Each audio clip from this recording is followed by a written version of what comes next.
நம்ம எல்லார் வீட்லேயும் ஒரு காமனான ப்ராப்ளம் இருக்குது. அது என்னன்னு பார்த்தீங்கன்னா, தூங்கிக்கிட்டு இருக்க பணம்.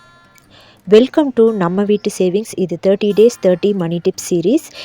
இன்றைக்கி டே 17ல் நம்ம பார்க்க போகிறது அன்யூஸ்ட் ஐட்டம்ஸ். ஒரு ஹானஸ்டான கொஷின் கேட்குறேன். கடந்த ஒரு வருஷமாக பயன்படுத்தாத பொருள் நமக்கு உண்மையிலேயே தேவையா? பழைய மொபைல், பயன்படுத்தாத மிக்சர் கிரைண்டர், எக்ஸ்ட்ரா சாரீஸ் இருந்தால் அது, கிஃப்ட்டு வந்த ஐட்டம்ஸு எல்லாமே கபோர்டுக்குள்ளே தூசு பிடிச்சி கிடக்குது. இந்த பொருட்கள் எல்லாமே 3 விஷயத்தை நம்மக்கிட்ட இருந்து எடுத்துக்குது.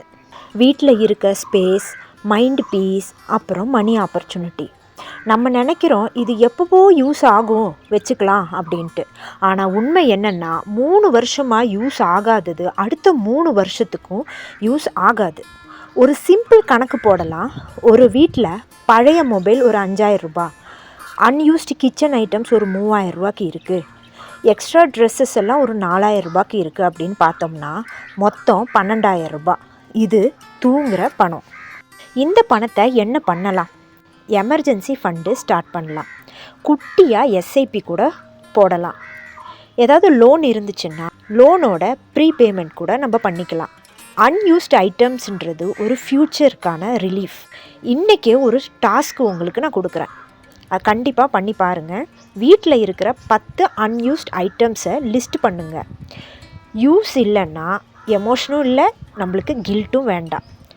அதை சேல் பண்ணிவிடுங்க, இல்லைனா யாருக்காவது டொனேட் பண்ணிடுங்க. மொத்தத்தில் அங்கே கிளியர் பண்ணிடுங்க. அப்போ உங்களுக்கு இடமும் கிளியர் ஆகும், மைண்டும் லைட் ஆகும். அதுக்கப்புறம் உங்களுக்கு மணி ஃப்ளோ ஸ்டார்ட் ஆகும். எப்போவுமே ஞாபகம் வச்சுக்கோங்க, ஒரு பயன்படுத்தாத பொருள் உங்களுக்கு அது சொத்து கிடையாது, அது ஒரு சுமை. இந்த மாதிரி யூஸ்ஃபுல்லான மணி ரிலேட்டடான வீடியோஸ் மட்டும் இல்லாமல் மணி க்ரோத்துக்கான மைண்ட் செட்டை எப்படி ரெடி பண்ணணும், அந்த மாதிரி எல்லா விதமான வீடியோஸும் உங்ககிட்ட வந்து சேர்றதுக்கு நம்ம வீட்டு சேவிங்ஸ் சேனலை சப்ஸ்கிரைப் பண்ணி வச்சுக்கோங்க. நம்ம வீட்டு பணம் வளரட்டும். தேங்க்யூ ஃபார் வாட்சிங்.